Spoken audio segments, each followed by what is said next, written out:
college football. Yes, sir. The mayor of college football, a.k.a. Downtown Nino Brown. Yes, sir. Welcome to another marvelous episode of Overreaction Monday. I am the governor of college football, and with me is a guy that needs no introduction, the mayor of college football, Downtown Nino Brown. Nino, I mean, there's a bunch of spring games. we got some previews. We're going to do us a bunch coming up this weekend. Shout out to everybody who will be off this weekend to be able to check out a lot of these games. A lot of them are on TV or on the conference network. Finally. Right. Make sure you guys check them out. Let's get straight to it. We're not going to waste any time. Ohio State is fresh off of a national championship. And while Ryan Day has minimized the noise from the haters, the fact of the matter is Michigan has won 4 straight. And the Buckeye faithful are ready to end this streak. Nino, what is the current temperature in Columbus? I think it's cool as a cucumber, to be honest with you. You know what I mean? After all said and done, they start losing. Don't look good week 1. You know, against I believe they played Arch, right? In Texas week 1. That is accurate. Maybe you might get a little bit of a similar, and you know, the recency bias will go away. But I think with everything that's happened recently, you know, I told you before, they forgot about the loss, Michigan, when they won. So you know what I mean? All that kind of just was like, see you later. But no, I mean, I think right now we're cool. I think it's kind of, we'll see how the ball gets rolling in the next 6 to 8 weeks. You know what I mean? And see where we go from there. You know, that conference is only going to get better. I think that conference is only going to get deeper while it gets better at the same time too. I think elite conferences have really good middle tier teams, and I think they're getting close to a really great middle class up in the Big Ten. What will be one thing that like they're kind of at the same level? A lot of these upper elite teams in the conference lost a lot of guys. Yeah, they lost a lot of guys too. So they're kind of, you know what I mean? It's kind of at like an even keel with like returning, not production, but like your veteran guys you got coming back. A lot of these guys are kind of starting at ground level. So I give that an even playing field throughout the conference. You know what I'm saying? For the big dogs, anyway. For sure. So you know, they've lost both of their coordinators. But what will be the biggest differences defensively now that Matt Patricia has taken the reins at coordinator with Jim Knowles in Happy Valley? I think there's going to be a lot of different things. I mean, no more 4-2-5. I don't really see that being the type of scheme that's going to be in the defense. I mean, Matt Patricia ran like a hybrid 3-4, 4-3, right? He likes the odds and evens. It was never just a one setup. He kind of flips it around. So you'll see a lot of the odds and evens. It's like, so, all right, Knowles had, you know, ran that. What he didn't call it the nickel. It was like an MS. It kind of was like that 3 safety sometimes where Caleb Downs excelled, right? And we saw Caleb Downs come down from being just a guy that was out, you know, top of the you know, the defense that people just stood away from. They let him roam last year, and Knowles got the best out of him. Dude was right back to being, you know, that guy again. Didn't miss a beat. The jack, what's going to happen with the hybrid edge, right? He likes to go 5 linemen, one guy standing up. Knowles did back this. That's going to be a totally different scheme. So some of these guys that were backups last year, because that whole front line's new. Right. None of those guys are starters, right? They may have subbed in here and there, but everybody in that defensive line is gone. The thing that was the same was that they do blitz about the same. You know what I mean? Like, I think Matt Patricia blitz is about 21, 22%. I think Jim Knowles was closer to 30, like at the 28% range. So that won't be that much difference, but you're going to get heavy one-sided on the line, depending on the talent that he's got, because that's what Matt Patricia does. He loads up one side of the ball, and that's where he comes out from, right? You're going to look at, they're going to be a heavy pass rush team, where Ohio State in the previous on the nose was a heavy run defensive team, right? Keeping teams under 100 yards. That was like, so those are going to be things, that changes, but versatility is something that's going to be, you know, common theme throughout the defense. You got to be versatile. Versatile guys play. But one thing they also don't have to, they're focused on defense. But none of these guys, neither Knowles nor Patricia, have to recruit. That's not a part of their job. It's the defense in your scheme and your system that you want to put out there. His cover one that he likes to run. We saw at Detroit. It didn't didn't do too well early on. You know what I mean? So I don't know what they're going to do. Like I said, Knowles like to run like a 3-high safety often. That was kind of how he ran his defense. It's got to be somewhere in the middle. I think you got to meet somewhere in the middle of that. So there's going to be some changes. So I foresee the first 2-3 weeks. I don't think it'd be as much. Although he's a pass heavy guy, they're going to have to figure out this is going to be something different to these guys on the deep side. So you think it'll be a bit of a learning curve between the NFL first couple games? Weeks, yeah. So I was gonna say, if Archman ain't getting sacked 9 times and they're not putting 40 pressures on him in week 1. Don't just go, oh, get him out of there. Right. It's gonna be. It's gonna take some time. They were built on collapsing the lanes, right, and putting pressure on the quarterback. But when you had 3 safeties, you could disguise one, so it was trickery for the quarterback. So you shut the run game down. You give them small lanes. You make the quarterback make quick decisions. Now you're going to be getting one-sided runs, so that they may be, who knows? They could be a totally different, defense, because Patricia likes to go, like I said, one side heavy. They could be dominant, but it could be switching from game to game, play to play. I'm going to be heavy on one side, heavy on the other. So I think it's going to take. I think Patricia, after the initial learning curve, I think he's going to kill it. I think his second stint in New England, he was on the offensive side of the ball, right? That don't count. I'm not defense only. We're talking. Yeah, and the reason I mentioned that is because, granted, things didn't work out well that year, but the amount of intel you collect, the amount of knowledge that you gain, I think it will certainly help him as far as seeing things differently. I think he has what it takes to be successful at the collegiate level. It's going to look different for sure. Yeah, well, Knowles was good. He developed that double eagle, like I mentioned, that 5-man front, and that was designed for 12 personnel to offset it. So we're gonna have to see what Patricia comes up with. He's gonna have to come up with his own. It's gonna be the same scheme he's had, but he's gonna have to modify it for the college level. You know what I'm saying? So I want to see what he's gonna do. Where is it gonna be? That defensive end like the Seymours and guys like that he put that would just the Patriots in that defense that were great at, and guys of that nature, the end that just came off and just dominated. Or will he modify his scheme a little bit and take a piece from Knowles? Because obviously they tell you if it ain't broke, don't fix it. So he's a workaholic though. He is. He's going to put the work in. He's going to figure it out. I'm actually interested to see how well he does at this level. And I couldn't agree with you more. That I think we may see a little bit more vanilla defense, coming out the gate. And as he get more comfortable dialing pressures and really seeing what he got on the back end, like you said, that's an entire new unit up front, on the defensive line. So it'll be interesting to see, what type of defense. Is this guy is going to be the kind of like the veteran dude that he's going to probably between him and Downs mold it around. It'll be very interesting to see how these first couple of weeks kind of pop off with them, So talk to me about what are the biggest positional battles to watch in this spring game, and who are some players to watch as well? So I mean, off the rip, I'll say on the defensive side of the ball, I said a lot of everybody's new, right? But Caden Curry, the defense end, he's returning, right? He's played 7 games in spot, in rotation here and there. He had like 22 tackles, 4 tackles for loss, couple, 3 sacks, 2.5 sacks, I believe.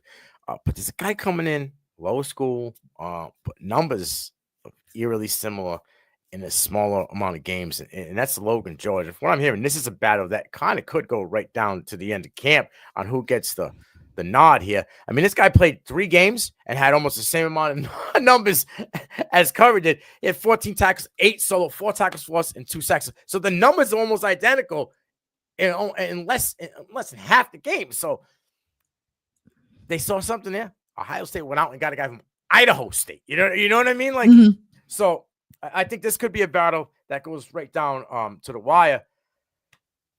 I'm gonna eat a little bit of crow here. I thought this was going to be a legitimate runaway. And from what I'm hearing, Lincoln Kindholz is right there with Julian saying. Like, it's from the last interview I saw, post practice, Ryan Day said it is 50-50 right down the gullet. everybody knows saying 5-star QB1, Right. right? Like the Gatorade California Player of the Year, the IQ, future probable first round pick. But Lincoln's not a scrub either. 4-star kid out of 23 class, right? He went to Washington. He committed to Washington, decommitted, and ended up committing to Ohio State. But I mean, this kid was QB 15, the number 1 player in South Dakota, right? I mean, coming out of high school, he had Desmond Ritter comps. Maybe we'll say, "Oh, Desmond Ritter in the NFL, whatever." But Desmond Ritter at Cincinnati, Yeah, they were ranked in the top 15, right? Like they were a team, and he was the leader of that team. I mean, he was the high school player of the year. Like this kid was efficient, 67%. He had almost like 3,500 yards. Ready to this? 46 touchdowns and only 6 interceptions his senior year. So, I mean, the kid is efficient. He has all the intangibles, and he seems to be kind of balling out right now in spring. So, for what we thought was going to be a runaway, which maybe this is the reason why A&O said, "Yeah, bro, it's not just saying I got another kid in front of me that's going to beat me out. I'm looking at QB3, possibly QB4. I'd rather go somewhere else where the system's similar to what I run." Ryan Day is going to let this be a true open competition. If he utter those words, it'll be an open competition. He's going to allow it to play out. Me. I have my weird idiosyncrasies. I just don't want this thing to bleed too far into fall camp, because that's when I start getting nervous. And that's when I'll get 2023 vibes all over again, where we had no clue who's going to be the starting quarterback at Ohio State. I think he needs to say who's clearly the number 1 guy after the spring game, headed into fall camp, and then make us a sound decision by the end of the second week of fall camp. He needs to make a sound decision. Don't let this thing bleed into the regular season. Yeah, I'm with you. I don't think it will. I think we'll see a Fran Brown type deal where, like, all right, we're going to make the decision, even though they're right there, because he even said the 2 was real close in Syracuse. But it's better for the better overall being of the team right now. Right, I think it's so our too. guy, is our leader. 1 and 2 figure out what they got to do, and we start moving forward from there. So, will it be saying? Will it be Cardinals? I don't know. But like I said, I'll eat a little bit of crow now. I still believe saying will win, but I didn't think it was going to be this close. I kind of thought it would be. I don't think any of us, at least all of the intel we were getting initially was that, hey, this is Julian Saint's job to lose. But hey, I think competition. I mean, they're fresh off a national championship, man. I think everybody has a shot. To be honest with you. Yep. Alrighty, so let's get into our next game. Alabama Crimson Tide is coming off of an abysmal bowl performance. It's interesting that both of the 2 teams we open up with, their Ohio State's last loss was to Michigan, and Alabama's last loss was to Michigan, and they just missed the college football playoff. So while 9-4 is not too shabby for most programs across America, in Tuscaloosa, where football is king and a legacy that Nick Saban built, 9-4 is mediocre. It is what it is. Nino, I have a couple of questions for you. What lessons do you think Caleb DeBoer will take from the first season at Bama that can help him in this upcoming season? Also, what is the current temperature in Tuscaloosa for this program right now? Do you think the Alabama faithful are on the edge of the seats just a little? So DeBoer year 1, it should be a success. If we're looking at it and taking what we know about this program out, 9-4, first season head coach in the SEC should be a success. But if he was at Tennessee and went 9-4 first year, would you be cool with it? Yeah. After you would after kind of taking over for hype, you'd be okay. Yeah, we say that now. I don't. Yeah, I mean, but we got to think about what Tennessee was just like 6 or 7 years ago. I understand, but I'm just saying, like, we see 4 losses, it should be okay. Should it? 2 losses on the road that they shouldn't have lost to? Yeah, no, that's true. That's very true. This is the same thing I said about Mac Brown 2 years ago. And I'm not saying the ball is going to have to find a new job. I'm just saying make adjustments down the stretch, especially like maybe not even after the Vanderbilt game. I felt like the adjustments went out the window. Like they could have adjusted to stop. It was a one-man show. They couldn't stop it. Where was the adjustment there? Didn't happen. And then they kind of didn't really make the necessary adjustments in the losses down. Like even in the Tennessee game, kind of skated in that one, and they almost lost it because they didn't make adjustments. So for me, it's eat a little humble pie. Same thing in the Georgia game. Right. That game could have been really different if Ryan Williams didn't make the play. That's what I'm saying. So there was no. It was just go with what we know. But there was no adjustment to like, all right, let's kind of fix it so we can get the throttle going. And we're just gonna go with steady Eddie. Run game, bro. Like your QB shouldn't never should lead in stats that are pertainable to yards, attempts, and touchdowns. He had 20 touchdowns. Your running backs had 7. That's wild. That's 7 apiece, but still, that's terrible. Like, he shouldn't have 3 times as many as your leading running back. You see the title? Quarterback, running back. So they got to figure out the run game. Did you think things could get worse than they were the prior year with Tommy Reese, where we seen a guy in Tommy Reese who, he kind of thought he was going to Tuscaloosa and was going to have his guy at quarterback, and ended up being, Jalen Milroe. We like, let the kid cook. And then Nick Sheridan, for whatever reason, Kalen DeBoer, of course, they thought, they were going to have Grubbs before he decided to go to the Seattle Seahawks, and he got ran the hell out of here. We'll get to that in a minute. Yeah, we'll get to that. We'll get to that in a minute. But it's interesting. I just thought things couldn't get worse than it was with Tommy Reese. But there was a couple of games, like the Oklahoma game. It was worse, bro. The Oklahoma game, yes, but the run game as in the whole was very, very similar to the prior year before. They averaged close to like 5 point something yards per carry as a group, and leading running back had around the same now 8 something, right? So like, it looked better with Tommy Reese, I think, than it did, with Sheridan in my eyes. Right. But numbers give you something, and it wasn't Jalen Milroe leading the way. It was a running back leading the way. The other thing is, you got to find a third option. They figured you out on the pass game, right? Like, CJ Dupree didn't really kind of come on at the end of the year when you need him to, when it was like, all right, they were spying Ryan Williams, had one high over on him for down the stretch. He was beating it, but not every play. And Kermani Bernard was Kermani Bernard. He was consistent, but they knew that those were your weapons. And then the other thing was, Jalen Milroe wasn't giving you 3 to 4 seconds to process things. If the first read wasn't there late, he was gone, right? He was just running. So they need to find a third option. Can Isaiah Horton be the third option? Can they expand that out? So it's lessons of, can't just be, one trick pony, right? We got to expand this run. It can't just be one guy. But I think now that the quarterback department, from what I'm seeing, it's going to be different now. It looks like Ty Simpson is going to be, QB1 over there. He's leaps and bounds ahead of everybody else, from what I mean. Right. From what I hear now, my guy Wyatt told me that he is, the things that he missed last year with Jalen Milroe, he's hitting now. So he's leaps and bounds ahead of Mac, who's still adjusted, even though he's kind of still familiar with the offense, and Russell, who you're seeing errors and mental errors, and he's still the body structure is not there yet to be the starting quarterback. So it'll be interesting to see what it looks like with this offense, and like you said, what he learns from and his mistakes in year one. And 4 losses, people say, yeah, it should be okay. I don't know. An elite program, any top 25 program, 4 losses, I don't know if I'd be okay with that. Yeah, especially the way they lost some of these games. You know what I'm saying? Especially, like you said, the way that they lost, and if you're a perennial contender year in and year out, you're supposed to be there. How fruitful will the co-coordinator situation work out in Tuscaloosa with Nick Sheridan and Ryan Grubb? Full disclosure, I've never been a fan of the co-coordinator. There's no co.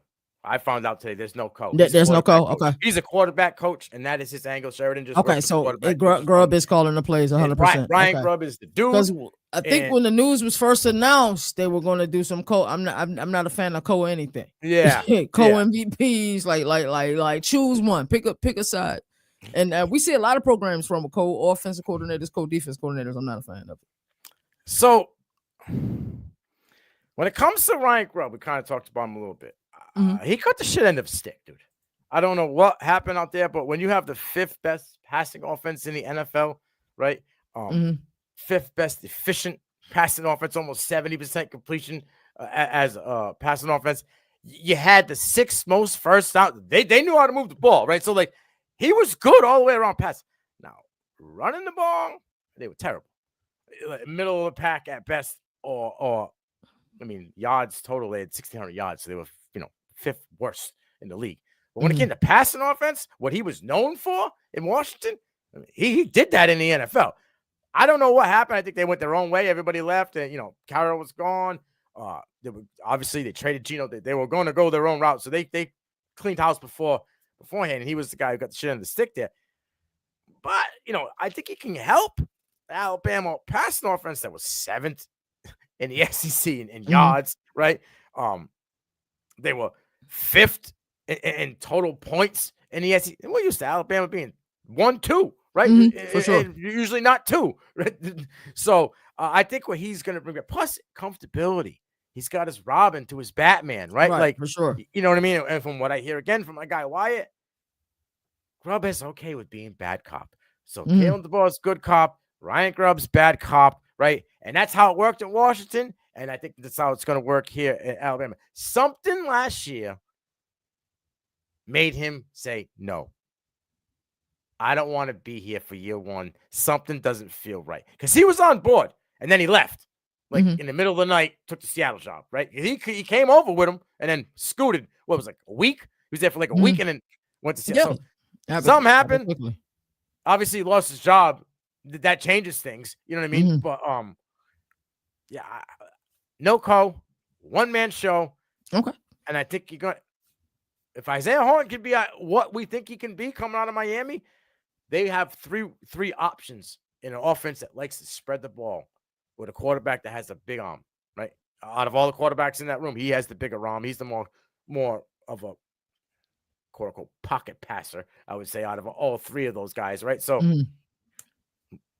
maybe we see him light it up this year, and we see I'm interested Alabama to see his development. And Grubb has had a lot of success as a coordinator at the collegiate level. Like you said, Seattle was able to put up some points last year.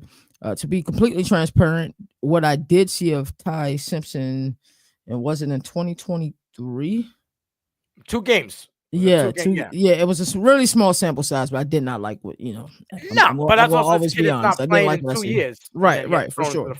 So to get to sit here, really learn the system, I think he's a better fit for what they do than what Jalen Milroe is. To be completely transparent, the shots they like to take downfield, it'll be interesting. So, what are the biggest position battles, and who are the players to watch in this spring game? So for me, I'm going to talk because it's an issue, and I think can they keep him upright? I think if they can protect Ty and he has some time, I think that he can be the guy that most people thought he could be coming out of high school. But I'm going to go with interior offensive line, Cam Dewberry, the Texas A&M transfer, or a 5-star freshman, Michael Carroll. He looked like an IMG, number 1 ranked interior offensive lineman, top 20. He was the number 2 player in Florida. We know how it goes. It goes to big dogs. They're top 5 when it comes to big dog states for college, for high school football, getting recruited out of. Florida's top 5. This dude's just a straight wrecking ball, a bulldozer. He just takes over. He's a difference maker at the point of attack. 6'6", 315 at 19 years old. Maybe now he's 19 years old. You know what I'm saying? That is a big man. He's got, good lateral quick. He's him. Now, Dewberry, you're looking at a guy who played in 12 games, 261 snaps last year for Texas A&M, but didn't start a game. 0 starts. And he only had 6 total pressures. He's only allowed 6 total pressures and 1 sack allowed. And he plays left or right guard, but you had 0 starts. And now you're coming to go against a guy that is just an absolute bulldozer. Like, he attacks you before the defense can attack you. You know what I'm saying? Like, I'm thinking this is going to be a battle where we might see the true freshman get that nod early. I mean, maybe not week 1, but we could see him fight, and maybe by week 3. I think that Texas game is going to be a measuring stick. I think you were able to do that when you got somebody like a Caden Proctor on that line, when you got somebody like a Parker Barrelsford on the line. You're able to do stuff like that. Well, if this kid's got it, and the players he's going to be playing next to, and if he outright beat Cam, why not? Why not? When you got players next to him that can do it. He could be the peanut butter and jelly to Caden Proctor. Like, these 2 guys on the line. Now you have your pass protector, you run protect. You know what I'm saying? Like, you just got 2 big behemoths on this line that don't let the quarterback get hit and just go forward. Like, if they figure out the run game, right now there's potential in the run game, and they're probably gonna be a pass team. But if they can, figure out the run game, I think he's gonna be a key factor in that. And now you got your protection Proctor, and you have your point of attack guy in Carroll. And I think this is a battle that you're gonna look for going right down to the end here. Obviously, the quarterback room. I still want to see, like, can he just right now he's the guy, but can he just take it away? Let's go on the defensive side of the ball here. I love it. Let's do it. Right cornerback. I posted something about it. I planted my flag a while ago. I'm going to continue to say Deshaun Lee is an absolute. This is a as advertised, Richard Sherman-esque type defensive back. Could play the safety, could play the defensive back position. DB4, 5-star kid, top 15. I mean, beating him off with a stick when it comes for orders. You're looking at a kid that breaks on the ball with a snap of a finger. He's got that long speed. He has that football IQ. He's a monster. Just go on X, right? And just type in his name and look at swing practice. The ball boy's running. He looks like a dwarf in front of Deshaun Lee. Like, this dude is an absolute behemoth, and he is going to dominate. I'm calling right now. Dominate year one. For Bama. This I can't wait. I'm so excited. All the the Burks and all these guys that we talked about coming up from all these different schools. He's going to be the culmination of this guy. He's going to be so gosh darn dominant early off. Legit 6'4" to play in their 4-2-5 scheme. That would be beautiful.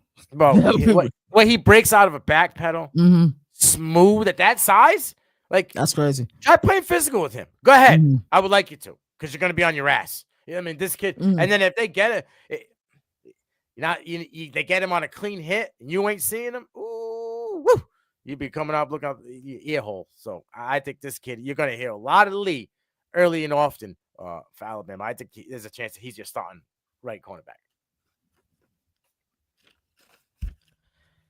Beautiful. So every time we talk about Florida, I always want to say Nino's Gators. Yeah, you feel me? From your bold prediction earlier last year, prediction of the year, take of the year last year for CFB Nation. Now Florida's coming off an 8-5 season, with many people, including myself, expecting Billy Napier to be fired. Well, Florida, arguably, in my estimation, having probably the toughest schedule that I've seen in the last 10 years.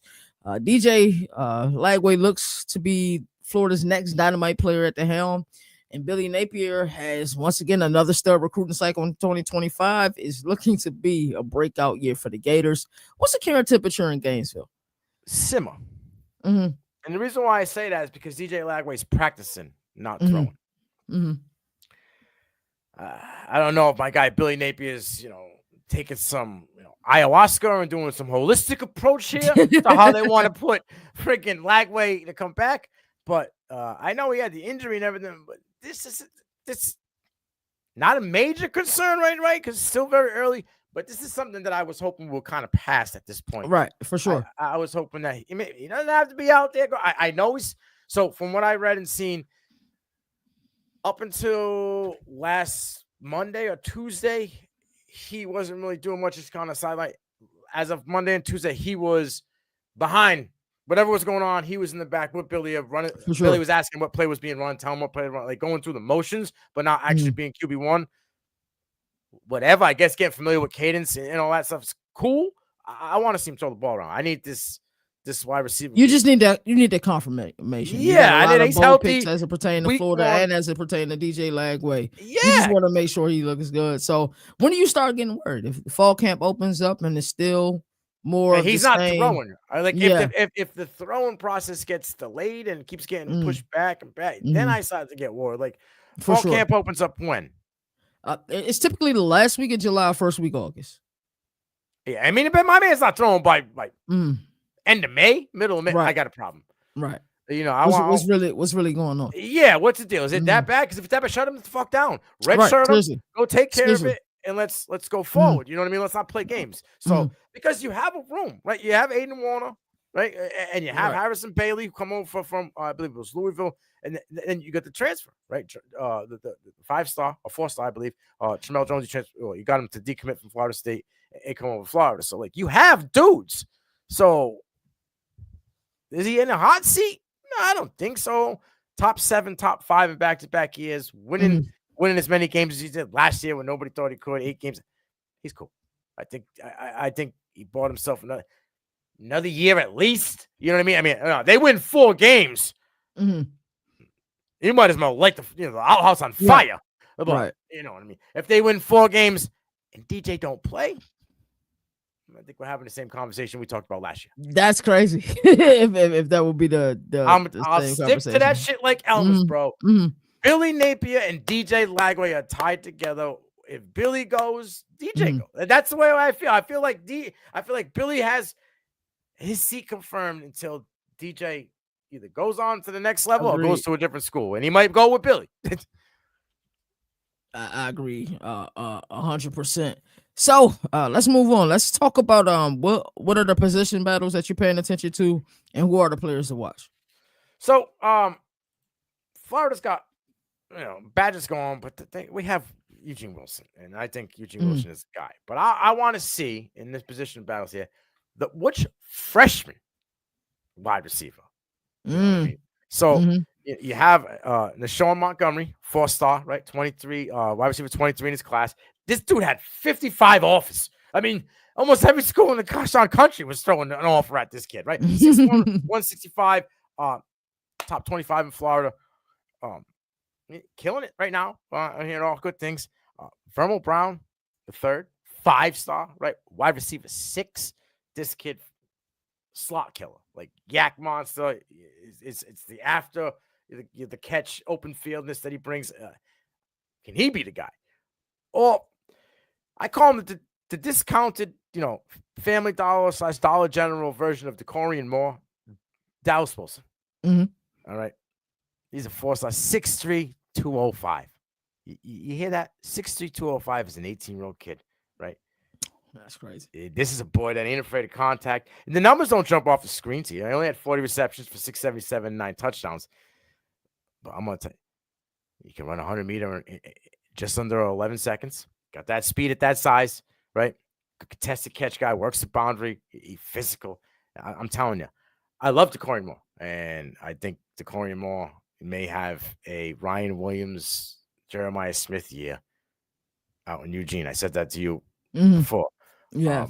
But I think this is like, I said, the Dollar General version of Decorian Moore. And I think for Florida, there's a chance. I know they brought in, Jermichael Sturvant, right? Sturdivant, but this kid's going to push him, bro. And if he don't, this is his last show before today. He came to Florida to get a little bit more, exposure, tune up his, his repertoire before he goes, if he can make it to the next level. Bro, if this kid don't figure it out like week 1 or 2, watch out for my boy Wilson. He's going to start eating into his attempts. And if he starts, making good on him, we're going to have another discussion in a few weeks, because I have a funny feeling this kid, it's going to be hard to keep him off the field. Wow. Now, and then the middle linebacker. Middle linebacker, all right? Miles Graham, right? Or Aaron Childs. Pop Howard comes back to play, their Mike linebacker, I think it is, or wide linebacker, however they want to do it. So he's going to be, but is it going to be Childs? It'd be great. Both sophomore, or one's a sophomore, one's a junior, right? Or I think actually they're both juniors now I think about it. But close to the same amount of numbers in production last year. This is a wide open spot. Childs came on late in the season, though. You start looking at the final 3-4 weeks in the year. He was the guy on defense with all the pop. He was the guy on defense. The dudes are starting to come around on him, and then we're like, yo, all right. When Pop Howard got hurt, he was the guy that was like, all right, boom, I'm here. So I want to see, is Miles Graham going to be the guy that can take it, right, and really go with it? Or is Childs what we seen at the end of the season last year, that momentum enough to keep it rolling, and he ends up being, the middle linebacker one? So those are the positions for Florida that I'm looking at. I'm excited for the Gators this season, and I'm glad you did mention Lagway. That's something we'll definitely be paying attention to, as Florida wrap up spring camp and as we enter fall camp. Staying in the SEC, Auburn is entering this year with high hopes, with an impressive portal class and the number 8 class in this past year's recruiting cycle. The Auburn faithful deserves an amazing season, and I really feel that. I think about Jake Cranes of the world and so many Auburn fans that we've come across, and a lot of people you've come across during CFB Prime. They deserve a good year, and I'm praying for a good year for them. What's the current temperature for this Auburn program? How do you think the fans are feeling? Are they a little uneasy? Nick Lachey, 98 degrees. All right, that's what it's at right now. It's about 98 degrees right now in Auburn. I mean, they got a loaded quarterback room, right? We can bring out. I'll stick with the boy band team, so you can go in sync on a bye to Peyton Thorne. Finally, he's gone, right? Finally, but yes. and I think that is why a lot of people say, "Oh, Hugh Freeze might be on a hot seat." Wasn't his guy. Just like Billy, he had to get rid of the shit to get to where he wanted. Look what happens when he starts getting his own recruiting class and then he starts attacking the portal. Look what he got. Deuce Knight, Jackson Arnold, Ashton Daniels. Bro, that quarterback room shits on Auburn's quarterback room probably for the last 8 to 10 years. Like, right? I mean, that hands down. And we're already for sure seeing what I said to Boomer they should have been doing out in Oklahoma. Let my man throw it. I don't give a shit if 6 wide receivers went down. Bring up 6 more. You recruited kids to catch the ball. Let the dude at the quarterback throw the ball. Him and Cam Coleman already are throwing dimes, bucket shots at the end zone in practices. It's going to be fireworks for them. And I think, this quarterback room will either cool down the frying pan for Hugh or turn it up a little bit. But I think for right now, he bought himself a little bit of time. It's going to be hard to kind of put a guy in a hot seat that got prostate cancer, right? Like somebody's got a medical condition. For sure. Then you're going to go shit can him. That don't pass the smell test. That don't look good at all. Earlier I alluded to, me not liking when coaches make late decisions as it pertains to, letting some of these quarterback battles bleed. Now, if you were paying attention in 2023, you had an idea with just some of the things that Hugh Freeze was saying about Peyton Thorne, like he's always in my office, he's always asking the right questions. You kind of had an idea he was going with Peyton Thorne, but he still didn't make that decision until the final week of fall camp 2023. So I'm hoping again that this is a sound decision. They made that he identify who's the guy heading into fall camp, and early on in fall camp, just name who your guy is. How good is this wide receiver room for the Tigers? Do you feel like this is one of the most slept on wide receiver rooms in the country? I've been saying that for a little bit, but I got my cliche. I got my thing. Okay. I can't wait. Let's go. When Eric Singleton said, "I'm going to Auburn," that was his LeBron James. I'm taking my talents to South Beach. Okay. I like that. He's LeBron. Cam Coleman is Wade. Malcolm Simmons is Bosch. Okay. Horatio Fields comes in from Wake Forest. There's you, Adonis Haslam, that physical guy on the outside that gives you opportunities. Perry Thompson's your Mario Chalmers, bro. So not only do you have a big 3, you got to start in 5. You got to start in 5. Yep. The thing is they can go big. You can go Coleman and Horatio Fields on the outside, right? And then put Eric Singleton in the slot. Or if they want to go versatility, right? They put Singleton on the outside, Coleman on the outside, and you put Malcolm Simmons. You have no choice but to put this guy in the lineup. But he was, he had the most receptions on your team outside of Lambert last year as a true freshman. Like Coleman put up the touchdowns. Simmons was eating all over the field. So he has to be in the lineup. So he's going to be in that slot guy. You have so many options now, right? Like you had nothing before but one guy last year. Perry Thompson came in late. That's the reason why he only had 5 for 126. Like, it took him a while. Now he's going to have a whole offseason in there, right? Now he's going to doesn't have to worry about being the guy. Just has to be a guy. A lot different. You could take the monkey off your back when you don't have to be the guy coming in late. We know who the guy is. Starts with C, ends with M, is an A in the middle, okay? He's the guy. But yeah, the connection that he already has with Jackson Arnold, bro, Jackson Arnold is Eric Spoelstra, bro, right? And Hugh Freeze is Pat Riley. I mean, I'm just putting it all together. I like this parallel. I like this parallel that you made a lot. You don't have to be more than what you got to be. With this wide receiver room, it's kind of like a Bill Belichick. Just do your job, right? You play your role. You don't have to do more than what you got to be. You ain't got to be the hero, right? When it comes crunch time, we know where the ball's going, right? You know what I mean? When it comes to we got to move the ball downfield in an intricate way in short yardage, we know where the ball's going. You know the guys. Stay in your lane. Control what you control. They won 2 championships, bro. 2 out of 3 years. Auburn can have very, very successful seasons with these guys because if you don't, they're going to take their talents to another beach. Yeah, from another coast. Yeah. You can't put you put together in this room. Probably, like I said, it's like an NBA lineup. You can just go down, pop, pop, pop, pop, pop. Everybody knows where it's going. You know what I mean?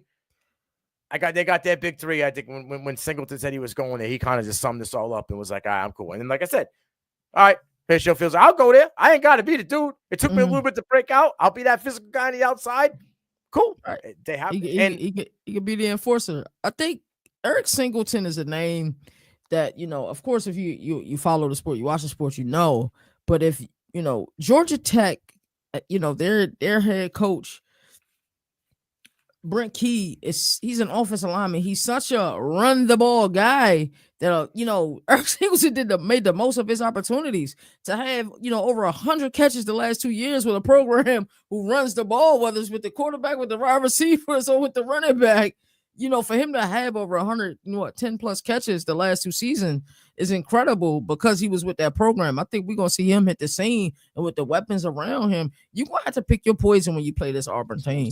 And if Jackson Arnold can deliver what we thought we saw coming out of high school, this team can be really scary. So you kind of alluded to it earlier. We go ahead. I felt like you had a point, and I want to talk more about Hugh Freeze.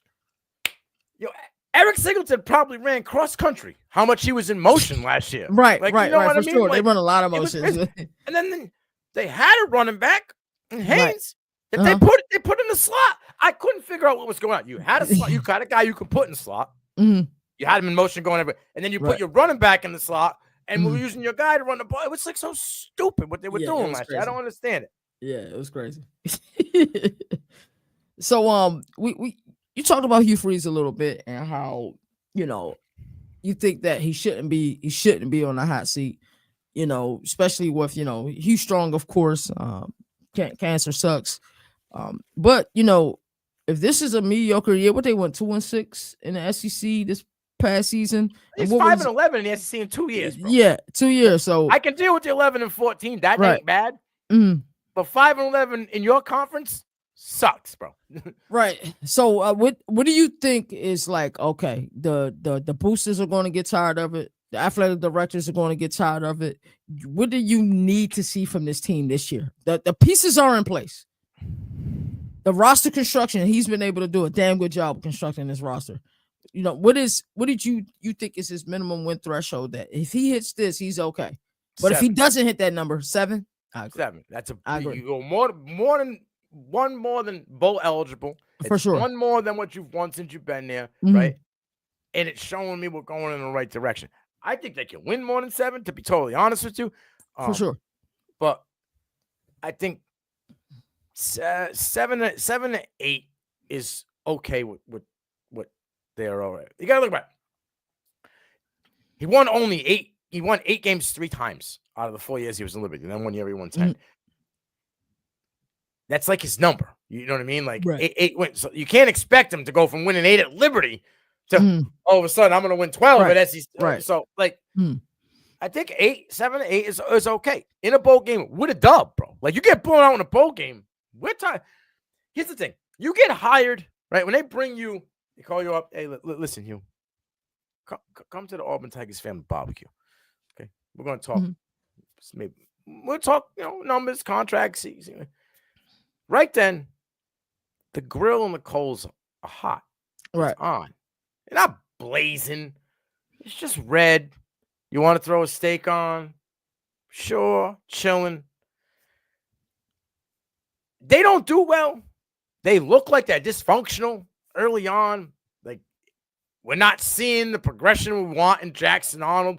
We're not seeing, bro, you got the number 1 running back in the class.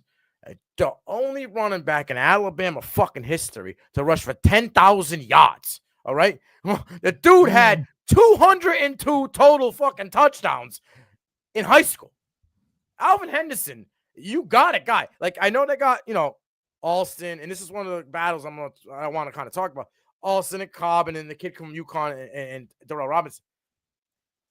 If Alvin Henderson can pick up blocking scheme and understand that shit, bro, they have a very dangerous offense because you got the big 3 and you're starting 5 at the wide receiver room.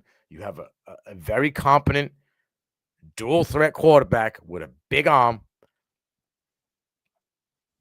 You're seeing a lot of the questions that we're thinking about Auburn in the last couple of years. Well, those are getting checked off with the talent, and you know what I mean.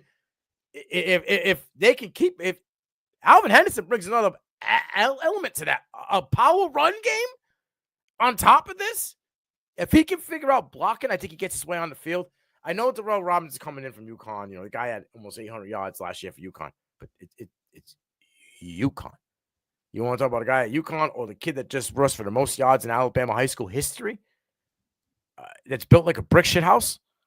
Yeah, you know what I'm saying. I'm probably going to lean the kid if he can protect my quarterback, but I don't like he can learn and it can be a growing process all season because he's mobile, right? Jackson Arnold just got beat up like Will Levis and Spencer Rattler for a whole year in Oklahoma. Like he took a year like that where it's like I gotta go one, I don't even get to two, I'm out of the pocket type shit. You know what I'm saying? If they give him any bit of time and he can be somewhat protected, learn, and then he starts putting these big runs, bro, if he starts running like Quishon Junkins is what I feel like he can be. Holy shit, dude! Like Auburn's got it mapped out, and I think Hugh Freeze is going to be golden. And the barbecue will just be at a simmer. Because the barbecue's always at a simmer. But shit, they go 2-4 to start the year. Someone's dumping the fucking lighter fluid on that bitch, and you better back up 50 feet away. Yeah. The roof is on fire. Now we know coach speak, we know quarterback speak, we know quarterbacks are media trained. Now, I'm sure somewhere, and we know that there's a matchup. I think this is week 5. Auburn goes to Norman, Oklahoma, September 20th. And 50 more. 50 I'm telling you, this kid's gonna put up Heisman fucking numbers. I'm telling you, so you don't go from being the Gatorade National Player of the Year, not just because you had legs. The kid was 3,700 yards, 40 plus touchdowns in the air, 1,000 yards on the ground, almost 20 touchdowns on the ground. No, you don't go from being that to being a kid that can't figure it the fuck out. You don't. Now, you know, it's a growing process, and this shit you got to grow. For sure. Right. That team, yes, they were putting out me and you out there, wide receiver. Okay? Right? Bro, they had a tight end that was good, right? And then all of a sudden they decided, we're just going to let this kid rot on the line because our lineman can't fucking block. So he got stuck playing in line the whole year, right? And Jackson was running for his life. It was. We had the most attempts on the team. It's stupid. He was Jalen Milroe for them, right? It was. Absolutely. This kid has so pissed off at them. Oh, he is. He probably has a voodoo Brent Venables doll. Okay. When it comes time for that game, bro, Jackson, you better record on your DVR. Because this is going to be a game. He's going to pull a Baker Mayfield in Norman, like a reverse Baker Mayfield. He's going to come out with a goddamn. He's going to plack that Auburn fan in the middle of the O. He might Randy Moss his pants and right in the end zone, bro. Like, yo, that game. I don't care what I'm doing. September 20th. I don't care what games we at. I need YouTube TV loaded up on my damn phone, and I'm gonna watch this. I think week 1 we'll find out a lot about this team too. They got to go to Waco. I think they're playing a pretty daggone good Baylor Bears team. You think that'll be a blowout as well? Yeah. I think week 1 Baylor, Texas football. I think this is going to be a Hugh Freeze Jackson Arnold. Yeah, you motherfuckers are underestimating. I'm gonna put it on the fucking table, and everybody else is leaving the office. He needs. Bro, and I hate going back to this, but people that going through a medical, I know it's treatable. He don't give a fuck right now. Right? He wants to win football games, and this is probably one of the things besides his family that is driving him for sure to get better and get healthy again. You know what I mean? Making these, I don't know how long he's gonna be able to do it. But I mean, you don't know. They say it's treatable and be fine. These people like that this is all they get another spark in them. Fire just gets a little more higher in the belly, right? And then they bring that out of their players. Bro, I am telling you, he is going to be like a rabid fucking pit bull on a leash. Jackson Arnold all year. Watch out. I agree. I have high They're hopes. sleeping on this kid for Heisman. They are sleeping on this kid for Heisman. The talent that's around him, like you said, if he can get any protection, is over with. We saw how the Colts a little over a decade ago, they used Chuck Pagano's diagnosis as a thing where they brought the team together. The Commanders unfortunately couldn't capitalize on it with Ron Rivera, but we're seeing how they build around the coach. Yes. And you saw the emotions and hugs on the sideline and stuff like this. Auburn is going on a tour this year, and it's the FU Pay Me tour. I'm telling you, it's going to be a problem. They're going to. Hugh Freeze has got this program boy down. I'm telling you, bro. I'm telling you, he had 598 and 8. Double that fucking shit, bro. He probably, if he gets 1,000 yards, I don't know if he gets 16, but he could.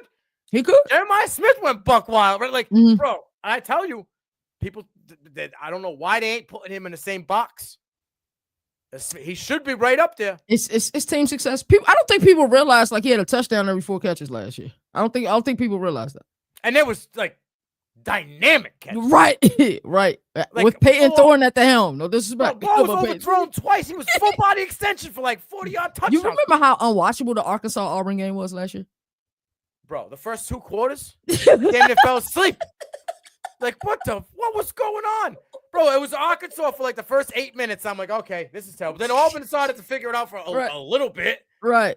And then I'm like, oh, this is like high school football. Buddy. Yeah, it's like watching ping pong. Like, all the damn ping pong. Not even like Chinese ping pong. We're talking about like small world country ping pong. You know what I mean? Like Central American type fucking ping pong. Like, what the fuck?